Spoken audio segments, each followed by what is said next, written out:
안식 후 첫날 일찍이 아직 어두울 때에 막달라 마리아가 무덤에 와서 돌이 무덤에서 옮겨진 것을 보고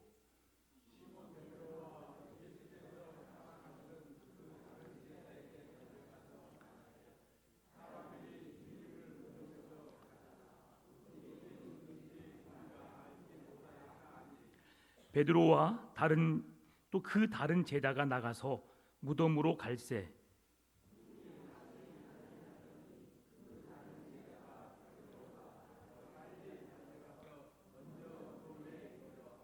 구부려 세마포 놓인 것을 보았으나 들어가지는 아니하였더니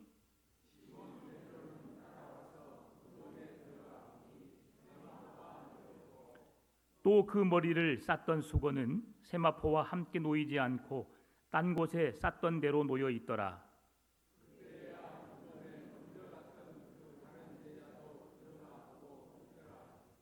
그들은 성경에 그가 죽은 자 가운데서 다시 살아나야 하리라 하신 말씀을 아직 알지 못하더라.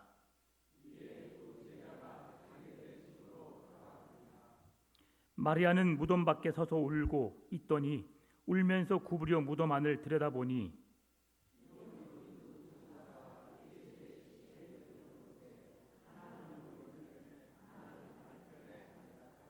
천사들이 이르되 여자여 어찌하여 우느냐 이르되 사람들이 내 주님을 옮겨다가 어디 두었는지 내가 알지 못함이니이다.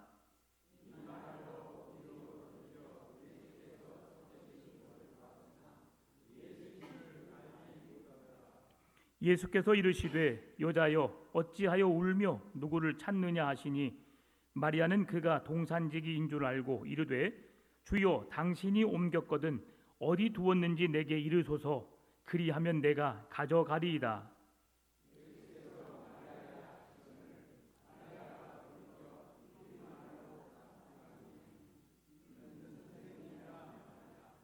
예수께서 이르시되 나를 붙들지 말라 내가 아직 아버지께로 올라가지 아니하였노라. 너는 내 형제들에게서 가서 이르되 내가 내 아버지 곧 너희 아버지 내 하나님 곧 너희 하나님께로 올라간다 하라 하시니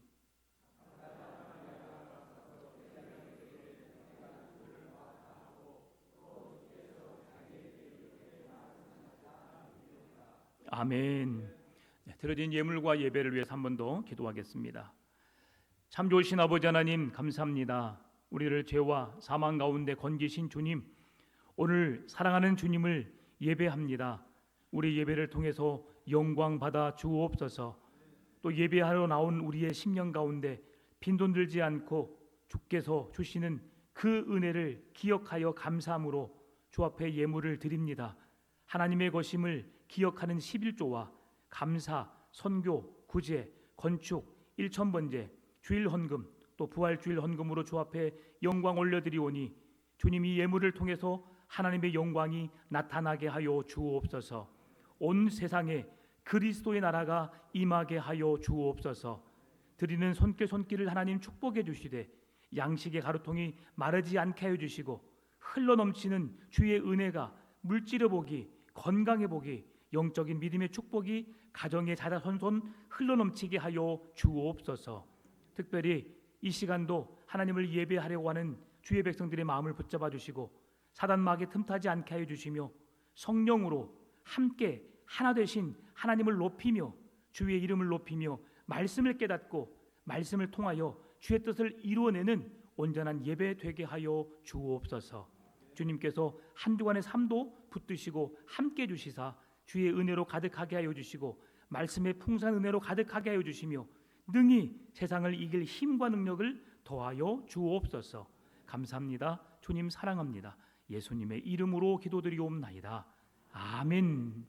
우리 다시 한번 인사하겠습니다. 사랑하고 축복합니다.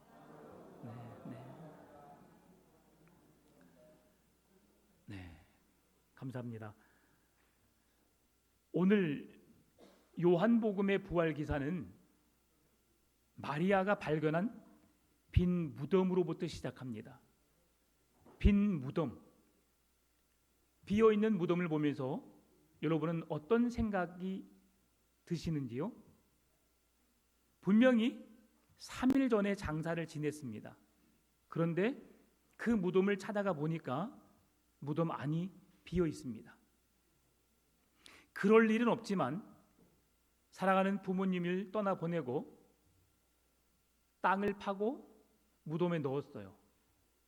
그리고 다시 그 무덤 앞에 가서 무슨 일로 무덤을 팠는데 관이 보이지 않아요.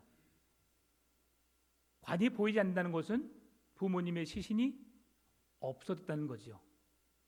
지금 이것과 같은 상황입니다. 예수님의 시체가 사라진 거예요.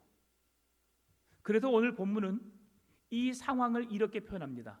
1절 말씀을 같이 읽어볼까요? 안식 후 첫날 일찍이 아직 어두울 때에 막달라 마리아가 무덤에 와서 돌이 무덤에서 옮겨진 것을 보고 아멘. 안식 후 첫날 일찍이 뭐라고요? 아직 어두울 때에. 이것은 지금 시간적으로 해가 뜨지 않는 그런 상황을 말씀해 주고 있지만 이 어두울 때라고 하는 단어는 영적인 의미를 우리에게 부여하고 있습니다. 예수님의 제자들이 그리고 이 무덤을 찾은 막달라 마리아가 그리고 온 세상이 부활하신 예수 그리스도를 알지 못하는 영적인 어두운 때를 말하고 있는 겁니다. 우리가 세상의 죄악으로 하나님의 밝은 빛이신 예수 그리스도 앞에 나아오지 못하고 아직도 우리는 어두움에 거하고 있다는 사실을 성경은 이렇게 표현해 주고 있습니다. 예수 그리스도와 함께 3년을 거닐었던 제자들, 예수님이 행하신 이적과 기사를 보면서 주는 그리스도시요 살아계신 하나님의 아들이라고 고백했던 베드로. 그러나 그 모든 제자들이 지금은 주님의 곁을 다 떠나가고 한 사람도 남아있지 않습니다. 그리고 내가 죽은 지 3일 만에 다시 살아나야 하리라라고 주님이 분명히 말씀하셨음에도 불구하고 그 말씀을 믿고 신뢰하는 사람들이 한 사람도 없습니다. 그것이 지금 부활의 아침에 주님의 부활의 현장에 서 있는 제자들과 한 여인과 이 세상에 속해 있는 모든 사람들의 영적인 상태임을 성경은 말해주고 있습니다. 그래서 아직 어두울 때에 인류의 역사상 그럼에도 불구하고 놀라운 반전의 역사가 일어납니다. 그게 우리에게 주어지는 부활의 현장이죠. 죽음의 권세를 깨고 다시 승리하신 예수 그리스도를 보는 그 시간이 오늘 부활의 아침이 됩니다. 그러면서 요한복음을 왜 요한이 기록했을까에 대한 그 의미를 먼저 우리가 생각해보고 오늘 본문의 말씀을 생각해보길 원합니다. 오늘 본문의 말씀은 아니지만 20장 31절 말씀 보면 이렇게 말씀해주고 있습니다. 오직 이것을 기록함은 너희로 예수께서 하나님의 아들 그리스도이심을 믿게 하려 함이요 또 너희로 믿고 그 이름을 힘입어 생명을 얻게 하려 함이니라. 아멘. 하나님께서 요한에게 요한복음을 기록하게 하신 이유가 그 목적이 무엇이라고요? 예수 그리스도를 믿게 하려 합니다. 그리고 믿는 것으로 끝나는 것이 아니라 그에게 주어지는 영원한 생명을 얻게 하려 함이라. 아멘입니까? 오늘 예수 그리스도의 부활의 현장에 오늘 이 예수 그리스도를 이 땅에 보내신 하나님의 아들로서 이 땅에 우리의 죄 용서하기 위해서 구원자로 보내신 예수 그리스도가 오심을 믿게 하기 위함이고 또한 사망의 권세를 깨뜨리시고 부활의 산 소망이 되어주신 예수 그리스도를 믿음으로 영원한 생명을 얻게 하는 것이 오늘 부활절 부활의 소망을 갖는 여러분에게 주시는 약속의 말씀이라는 것입니다. 이 말씀을 붙들고 승리하시기를 바랍니다. 예수 그리스도가 주님, 그리스도, 구원자, 메시아라고 하는 사실을 우리가 믿는 믿음이 있을 때에 우리는 이 믿음으로 구원을 얻게 됩니다. 절대 사람의 노력으로 사람의 헌신으로 사람이 어떻게 해서 구원받는 것이 아닙니다. 우리의 구원은 예수 그리스도의 이름에 있습니다. 그 이름에 능력이 있고 그 이름에 생명이 있는 줄 믿으시기 바랍니다. 오늘 그런데 이 부활의 현장에 마리아가 무덤 앞을 향해 나아갔고 빈 무덤을 보게 되었는데도 주님의 말씀을 기억하지 못하는 어두운 상태에 있고요. 또 마리아로부터 예수님의 부활 소식을 들었던 제자들 또한 예수님의 빈 무덤 앞에서 빈 무덤을 보고 그냥 돌아가는, 그렇게 아직도 하나님에 대한 구원의 확신과 예수 그리스도께서 죽음 가운데서 다시 살아나신다는 부활의 소망을 믿지 못하는 제자들의 모습을 볼 수 있습니다. 여러분이 지금 빈 무덤을 보았다면, 예수님이 누워있던 그 무덤에 빈 무덤을 보았다면 여러분은 어떤 반응을 보였을까요?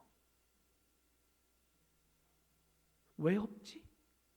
어디 가셨지? 정말 부활하셨나?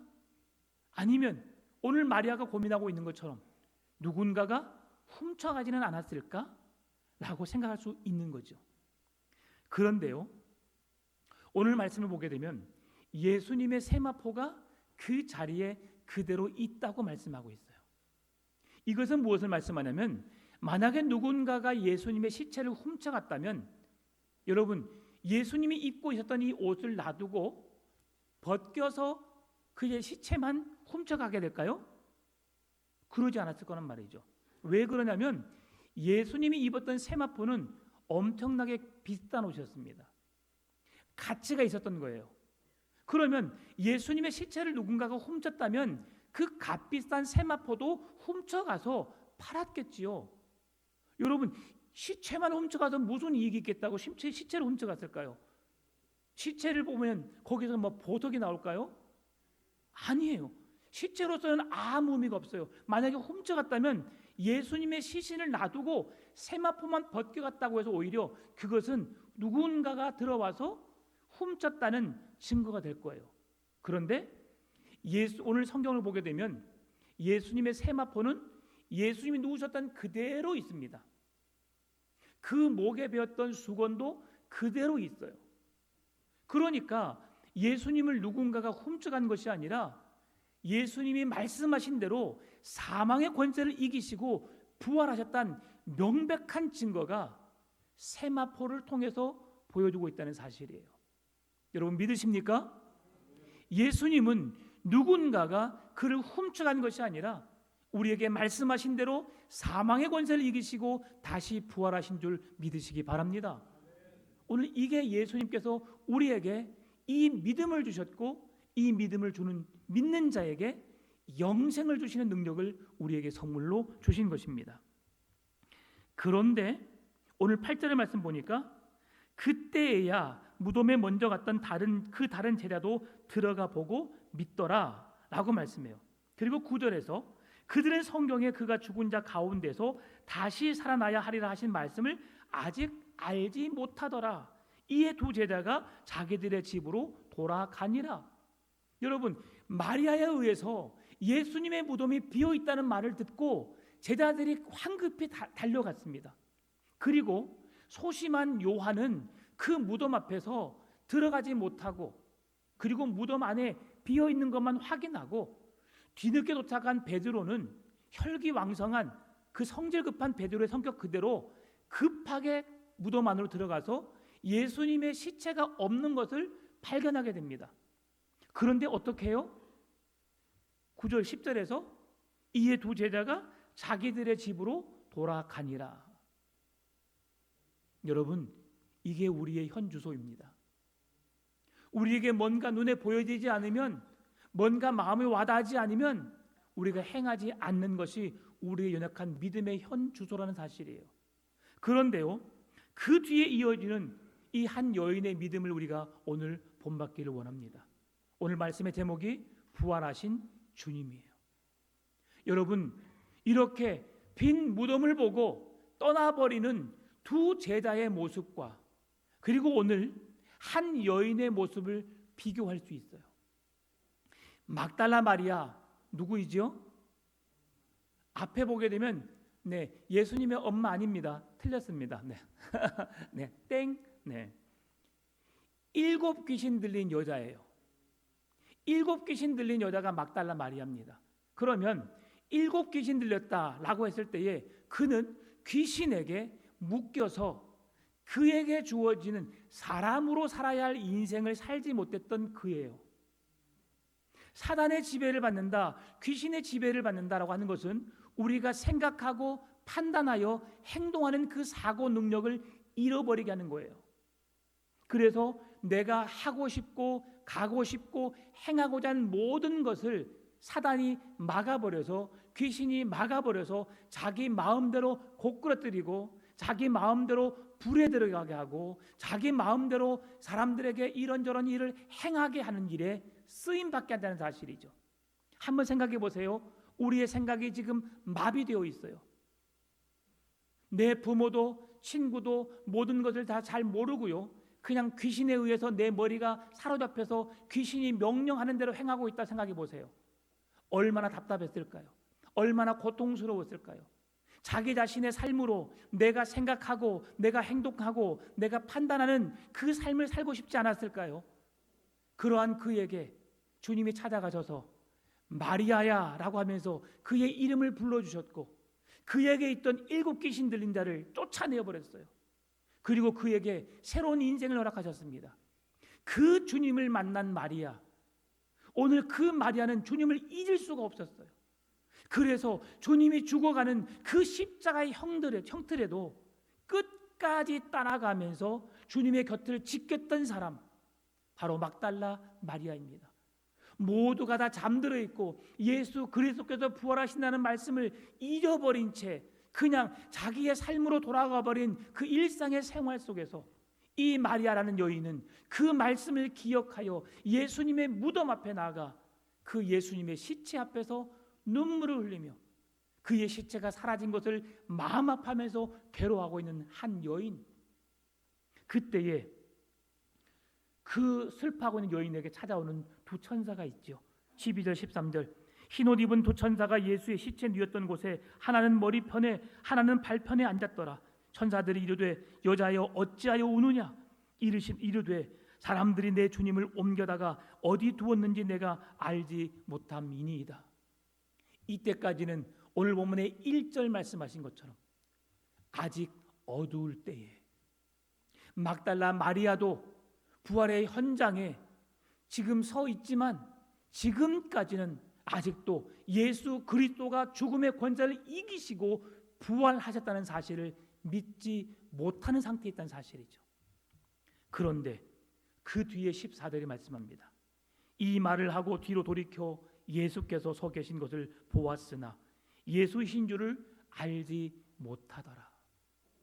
이게 영적으로 어두워 있는 그들의 마음, 오늘 우리의 모습을 그대로 표현해주고 있습니다. 2절에서도 우리가 알지 못하겠다, 9절에서도 아직 알지 못하더라, 13절에서도 내가 알지 못함이니이다, 그리고 14절에서도 예수이신 줄을 알지 못하더라. 오늘 본문에서 4번이나 그들이 예수가 누구인지 예수를 알지 못하고 부활의 현장에서 그 사건을 깨닫지 못하는 어리석음을 범하고 있다는 사실이죠. 그런데 그때에 예수님께서 여자에게 말씀하십니다. 15절 16절 예수께서 이르시되 여자여 어찌하여 울며 누구를 찾느냐 하시니 마리아는 그가 동산지기인 줄 알고 이르되 주여 당신이 옮겼거든 어디 두었는지 내게 이르소서 그리하면 내가 가져가리이다. 예수께서 마리아야 하시거늘 마리아가 돌이켜 히브리 말로 라보니 하니 이는 선생님이라는 말이라. 여러분, 마리아가 이제 생각난 거예요. 7 귀신 들렸을 때에 나에게 귀신으로부터 자유하게 하고 영원한 생명을 얻게 하신 예수님의 음성을 기억한 거예요. 마리아야. 여러분, 이 사랑하는 주님의 음성을 여러분 들으시기 바랍니다. 사랑하는 아들아, 윤호야, 홍태가, 정자야, 삼내야, 영수나 은수나 주님의 음성에 귀를 기울이시기 바랍니다. 지금 이 마리아는 예수님의 음성을 듣고 있지 않았어요. 그 음성을 듣고 기억해낸 거예요. 아, 예전에 내가 7 귀신 들렸을 때 나를 부르신 주님이시구나. 지금 그 주님이 다시 살아나셨구나. 나를 부르신 그 주님의 음성을 듣게 된 거예요. 사랑하는 성도 여러분, 주님의 무덤 앞에서 빈 무덤을 보고 돌아가는 제자들의 믿음의 모습입니까? 아니면 그 끝까지 그 자리를 지켜서 부활의 주님을 만나게 되었고 또 그 부활하신 주님을 제자들에게 전하는 부활의 첫 증인이 되시렵니까? 당시 여자는 법적인 효력이 아무런 증거가 없는 자입니다. 그래서 재판의 효력이 있기 위해서는 남자에게 그 증거의 역사를 보이셨습니다. 그런데 왜 예수님께서 이 여인에게, 법적인 효력도 없는 이 여인에게 나타나셨고 그 부활의 소식을 제자들에게 전하게 하셨을까요? 지금부터 우리 주님은 남녀노소 신분의 차별이 없이 종이든 죄인이든 주인이든 남자든 여자이든 어린이든 어른이든 구별하지 않고 누구든지 주 예수 그리스도를 바라보고 믿는 자들에게 구원을 주시는 능력이 됨을 깨닫게 하시기 위함인 줄 믿으시기 바랍니다. 그래서 31절 이 사실을 알게 하신 것은 그리스도를 믿게 하며 영생을 얻게 하려 함이니라. 오늘도 마리아처럼 부활의 현장에서 예수님을 만나시는, 예수님의 부활을 경험하시는 경험자가 되시기를 바랍니다. 그리고 부활하신 예수님을 만나고 나를 사랑하시고 구원하신 그 예수님을 제자들에게 전했던 마리아처럼 온 세상에 전하시는 복음의 능력으로 살아가시는 여러분 되시기를 주의 이름으로 축원합니다. 하나님 감사합니다. 주 예수 그리스도의 구원의 은혜가 우리에게 넘쳐나게 하여 주시고 생명의 복음을 깨닫고 생명의 복음을 전하는 우리 되게 하여 주옵소서. 이제는 우리 주 예수 그리스도의 은혜와 하나님 아버지의 무한하신 사랑하심과 성령님의 교통하심이 오늘도 무덤 앞에서 슬퍼하며 울며 돌아감으로 끝나는 인생이 아니라 부활의 현장에 계속 머물러 있으므로 부활하신 주님을 만나고 그 부활하신 주님을 세상에 알리는 주의 복음의 파수꾼으로 전도자로서의 사명을 감당해서 주님의 기쁨이 되고 영광이 되는 삶을 살아내기 원하는 머리 숙인 주의 백성들 머리 위에